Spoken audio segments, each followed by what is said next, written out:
नमस्कार, India at 9 में मैं कादम्बिनी शर्मा हूँ आपके साथ। और सबसे पहले हम बात कर रहे हैं प्रधानमंत्री मोदी की एक अहम यात्रा की। आज प्रधानमंत्री मोदी ने आज यूएई का दौरा किया और राष्ट्रपति मोहम्मद बिन जायद अल नाहयान के साथ द्विपक्षीय बैठक भी की।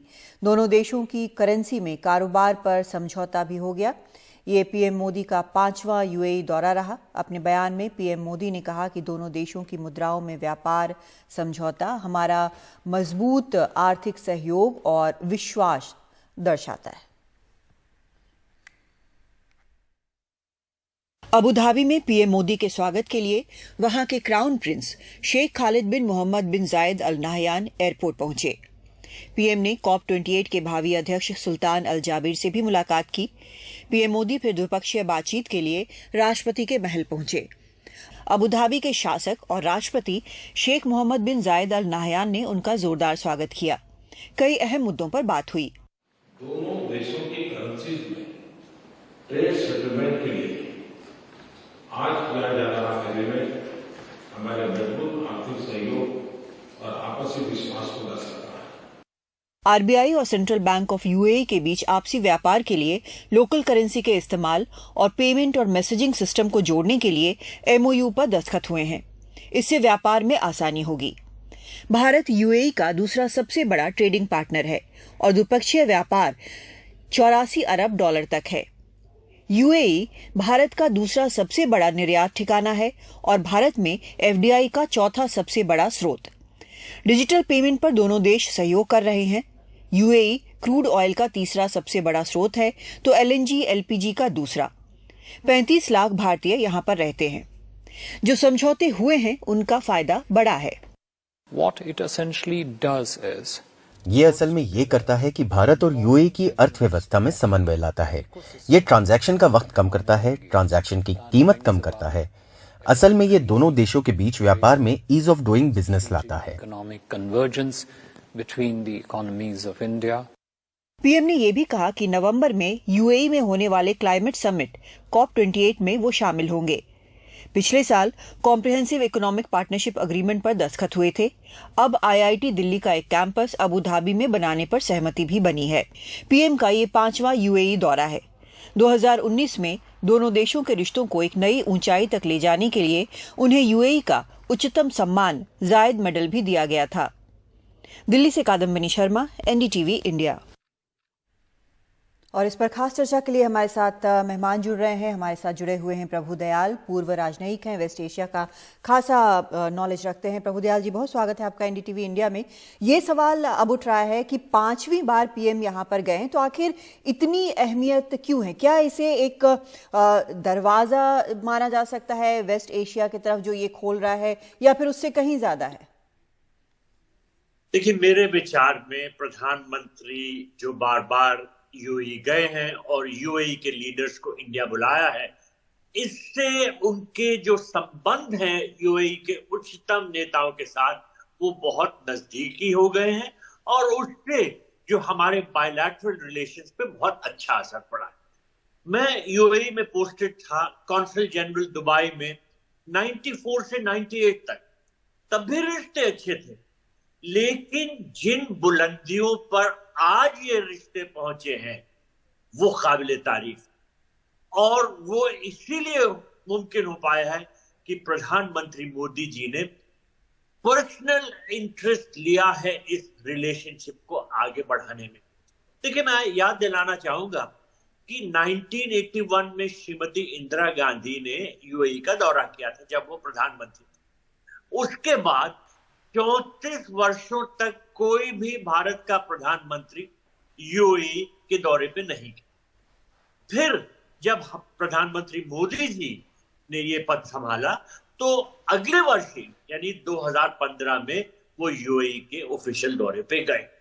उसके अगले वर्ष उन्होंने शेख मोहम्मद बिन जायद अल नाहयान, जो वहां के क्राउन प्रिंस थे, लेकिन करता धरता वही थे क्योंकि उनके बड़े भाई रूलर थे, लेकिन वो बीमार रहते थे, तो मोदी जी ने शेख मोहम्मद बिन जायद को एक ऑफिशियल विजिट पे इंडिया बुलाया।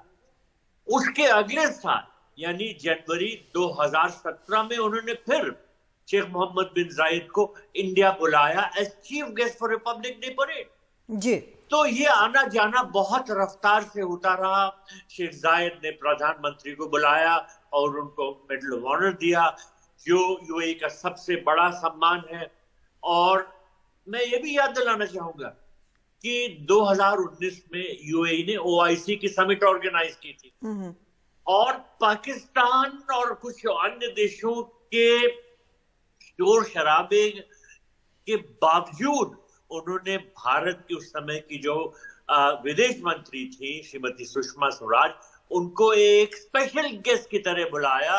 और लेकिन प्रभु दयाल जी, आपको लगता है कि जो इतने अच्छे संबंध हैं यूएई से, उसका असर बाकी जो अरब वर्ल्ड है उस पर या फिर पाकिस्तान जैसे देशों पर होगा?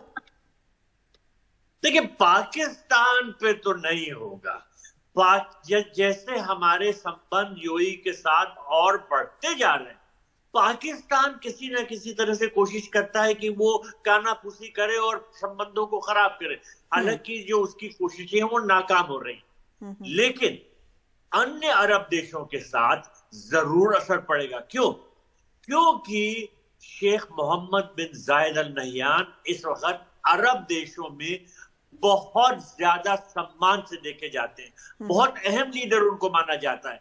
और अगर उनके साथ प्रधानमंत्री मोदी जी के नजदीकी संबंध है तो जरूर ये होगा कि अन्य अरब देश भी हमारे साथ करीब आते जाएंगे। अभी देखिए, आपने देखा होगा कि अमेरिका से लौटते वक्त प्रधानमंत्री जी इजिप्ट में रुक के आए। मेरी पहली पोस्टिंग इजिप्ट में थी।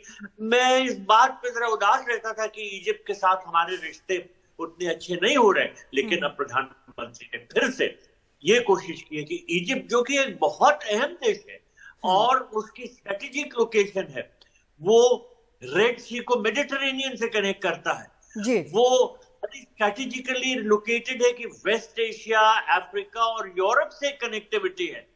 तो उस ऐसे मुल्क के साथ अच्छे रिश्ते बनाना प्रधानमंत्री मोदी जी ने जरूरी समझा। एक चीज और मैं जानना चाहती हूँ, क्या ये जो रिश्ते हैं ये एक काउंटर की तरह भी काम करते हैं? जिस तरह से चीन कोशिश कर रहा है एक बहुत ज्यादा करीब आने की, और जिस तरह से ईरान और सऊदी में उन्होंने मीडिएशन किया है, तो एक पीस मेकर के तौर पर उनको देखा जा रहा है, तो क्या ये भी एक तरह से बैलेंस होता है? देखिए, अगर हमारे रिश्ते किसी भी मुल्क के साथ अच्छे होते हैं तो उसके असर तो हमेशा अच्छे ही होंगे और हमारी बात दूसरे देश मानेंगे। देखिए, आज प्रधानमंत्री मोदी जी को जो सम्मान मिल रहा है उससे ये भी एक नतीजा निकलता है कि दूसरे देश उनकी बातें मानते हैं। अब इस वक्त भारत जो है वो G20 का अध्यक्ष है और हर कोशिश भारत ये कर रहा है कि दुनिया में ये मैसेज जाए वसुदेव कुटुंबकम, जो लड़ाई झगड़े हैं वो खत्म हो और सब देश ये समझे कि एकजुट होने में ही उनकी भलाई। बिल्कुल। और साथ ही साथ मैं आपको ये बताना चाहूंगा कि यूएई को और इजिप्ट को दोनों एक महत्व रखते हैं। दोनों देशों को प्रधानमंत्री ने गेस्ट कंट्री की तरह बुलाया है जी। बिल्कुल। और ये कोशिशें चल रही है कि उनका असर अच्छा पड़े दुनिया पे। जी, बहुत बहुत शुक्रिया आपका प्रभु दयाल जी हमारे साथ इस खास चर्चा में जुड़ने के लिए। तो अहमियत जो है यूएई की वो निश्चित तौर पर बेहद ज़्यादा है, और रिश्ते अगर भारत और यूएई के बीच बेहतर हुए हैं तो ये पूरे भारत के लिए अच्छी बात है, और व्यापार जो है वो लगातार बढ़ेगा। 35 लाख भारतीय वहाँ पर रहते हैं, व्यापार भी काफ़ी ज़्यादा है, तो ये काफ़ी अहम है। एक ब्रेक लेते हैं, लौटते हैं कुछ और खबरों के साथ।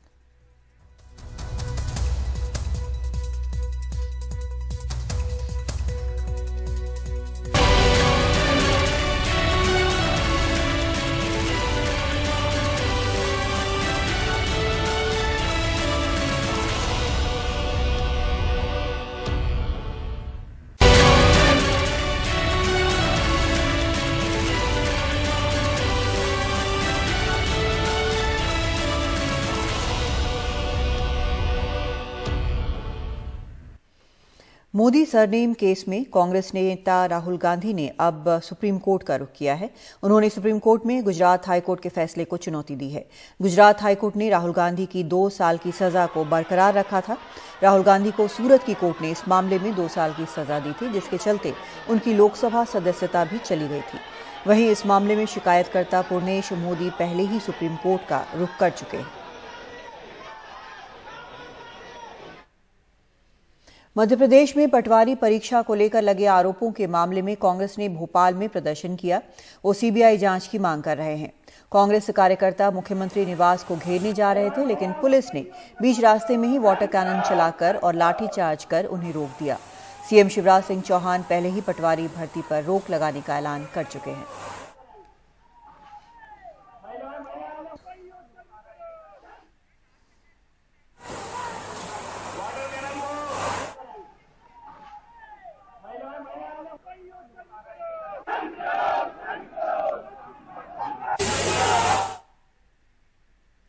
मिशन चंद्रयान 3 शुक्रवार को चांद के सफर के लिए निकला। इसरो की इस बड़ी कामयाबी को दुनिया भर में लाखों लोगों ने देखा। वहीं अपनी प्लेन की खिड़की से एक यात्री ने इसका वीडियो बनाया, जिसे ट्विटर पर शेयर किया है डॉक्टर पीवी वेंकट कृष्णन ने। उन्होंने लिखा है कि चेन्नई से ढाका की उड़ान के दौरान पायलट ने कहा कि ऐतिहासिक लम्हा है, देखिए। उनके शेयर किए वीडियो को लाखों लोग देख चुके हैं और ये वीडियो वायरल है।